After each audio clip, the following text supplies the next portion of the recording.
when I'm out in public, I see these things daily. So number one is when you're walking by somebody or just walking by other men, don't look down at your phone or just don't look down at the ground. Like I'm out just on my campus or something, and I'll see guys doing this all the time.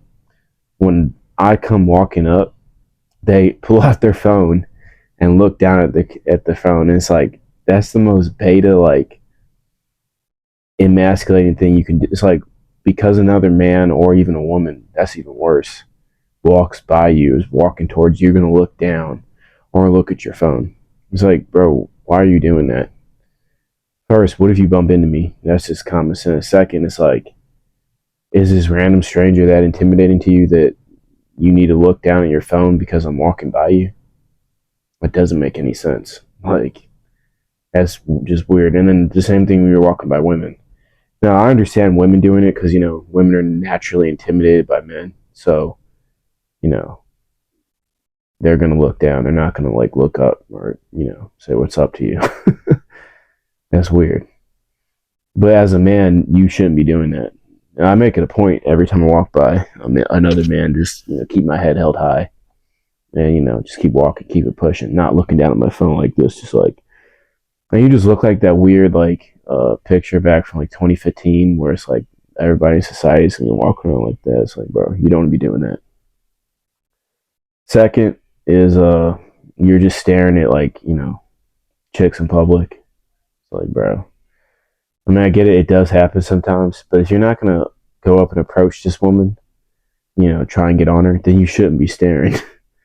And I kind of made that a rule for myself. Like, all right, if I'm not gonna, approach this girl or woman, whoever it is, then I'm not looking. I shouldn't be taking a second glance. And that's how you should be living. I'll be in the gym or something, and I'll see guys just like staring. It's like, well, are you gonna make a move on that, or are you just gonna keep staring? And then you just look like a creep. Women have better peripheral view than us, so they can see when you're looking. That's why, like, when if I do a double take and I'm actually like okay, I'm gonna go approach woman, talk to her, especially at the gym, because that's my like domination zone in society, for me. So yeah, a lot of guys need to work on that. You shouldn't just be staring at tail out in public, which is weird. Plus, it's disrespectful if you're staring at another man's girl. Like, you shouldn't do that. All right, next is your hygiene. Like, this is like just so basic. As a man, like, it's not, you have no excuse, in 2024, living in like, modern country, you should be smelling like anything but, a fragrance or yourself.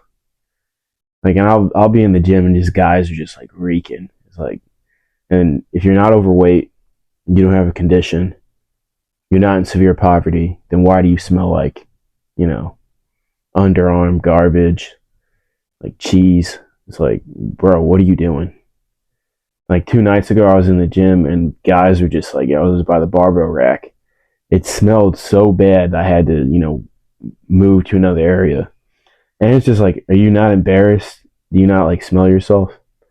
And I'm thinking like, oh, like people are gonna think I'm one of these guys stinking with these people, and I don't have a lot of social anxiety. So if I'm thinking that, like, what do you think of yourself? Do you have any self-respect? Get some cologne, get some deodorant, and take a shower every day. It's not that hard. A lot of you guys need to be showering before the gym, especially if you have bad odor. I mean, before a training session, I'm a wrestler.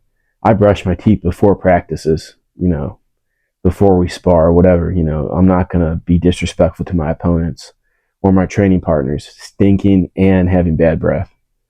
It's like, if somebody does that to me, I'm putting it on them.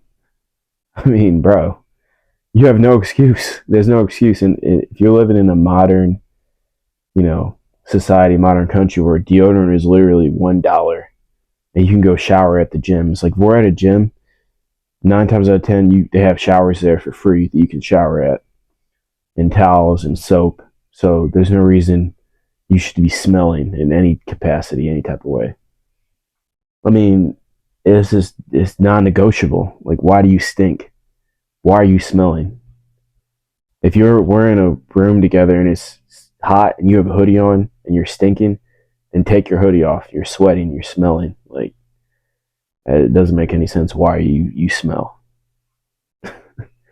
And the guys who say, "Oh well, it's just their odor," well, you need to clean up your diet because that's the smell is coming from inside. When you start sweating, your internal liquids start coming out. So you have, toxicity in you. So you need to cleanse yourself.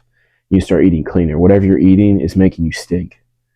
You start working out more, doing cardio, maybe getting a sauna. Another one is not re-racking your weight. I'll be at the gym and there's just a lot of guys. And this isn't necessarily like, a manhood thing, but it kind of is. I'll put up a lot of weight and I've never failed to, re-rack my weight. It's like, a lot of times I'll come up because I only use 45s, and then you guys you're leaving 10s, 5s, 25s, and I'm like, I got to take all these off and put the real weight on because you were too lazy to take off 50 pounds worth of weight. Well, when I'm lifting, I'm taking off 400 or 500 pounds worth of weight. If I can do that, then why can't you? It's not adding up. Plus, it's just disrespectful. Like, not everybody's. Let's say you are a strong guy and you do leave it on. There's like some girl or something or some guy who's just not in shape who's got to come by and struggle taking all that weight off. It's like you didn't have to do that. And I was taught you actually get as part of your workout, racking, unracking the weight. So yeah, I mean a lot of you gym fools, you need to you need to be doing that. Well, here's one that they don't doesn't get talked about is being insecure and then projecting your insecurities onto your friends and other people. This actually happens to me a lot. Like a lot of people I'm surrounded by, a lot of times they'll project their insecurities or their beliefs onto other people. If you have a belief or insecurity, you should keep it to yourself because most of the time people don't care. Your friends don't care. And there's tier systems to friends. Like everybody has a friend that they take the most serious, and then there's like one after that and the one after that. 9 times out of 10, you're not very high on that list. So your insecurities and your projections of those insecurities or those beliefs don't matter to the people who are around you. So you probably should keep your mouth shut. This is like, this is the big one. Like nobody talks about this enough because like you'll just be out or just around. And it's like somebody will ask you about something. You'll, answer a question. They're like, oh, well, you this and that. It's like, I mean, I really don't think it matters, but okay. Like social media stuff, guys will be like, oh, well, you're posting on social media all the time. Are you making money from that? Like, I wouldn't be doing that if I wasn't making any money. Like, yeah, okay. I mean, I'm not you though, so I really don't care. If I was you, I wouldn't be, 5'5" and 120 pounds. But again, I'm not you, so it doesn't really matter to me. Like, stop projecting your insecurities on other people. It's like, why would you even bring that up? What you would do in that situation. If I didn't ask, I don't want to know. Apply this to other areas of your life. Speak less than necessary. If somebody didn't ask about how you feel about that specific thing, you probably don't need to talk about it. You probably don't need to bring it up. Simple.